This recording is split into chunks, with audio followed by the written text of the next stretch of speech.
आपने बताया कि के इलेक्ट्रिक किसी के काबू में नहीं है, तो के इलेक्ट्रिक के लिए आपको फरिश्तों से रब्ता करना पड़ेगा, वो आपके काबू में आ जाएगी। पहला तो ये है।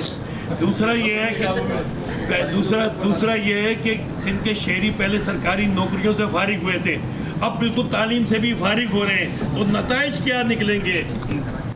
देखें, ये जो आपने पहले जो आपने मशवरा दिया उसका बहुत बहुत शुक्रिया। और दूसरी बात ये कि देखें, एक प्रॉब्लम क्रिएट होता जा रहा है। आपको ये चीज़ समझने की ज़रूरत है कि बहुत सारे ऐसे इश्यूज़ जो आपने शहरी सिंध का स्पेसिफिकली सवाल किया, तो मैं उसी पे बात करूँगा।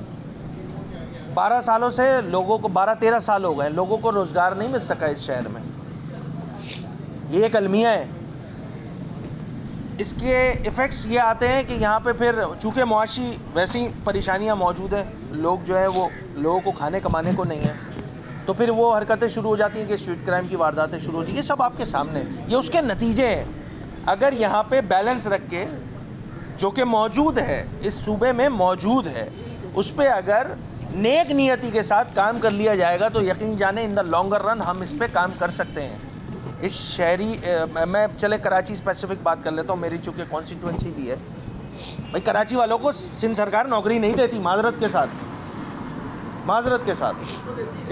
इस रविश को ठीक करना होगा। देखिए, कहीं ना कहीं कुछ ना कुछ प्रॉब्लम मौजूद है, उसको ठीक करने की ज़रूरत है। ये क्लेम करते हैं जी 5 लाख हमने नौकरियां दी हैं। ये फेक डोमिसाइल वाला केस है ना आपके सामने, अब हम सुप्रीम कोर्ट गए हुए हैं। तो ये मसले हैं, इसको देखें, ये सब ऐसे मसाइल हैं जिनको बातचीत के ज़रिए ठीक किया जा सकता है, हल किया जा सकता है।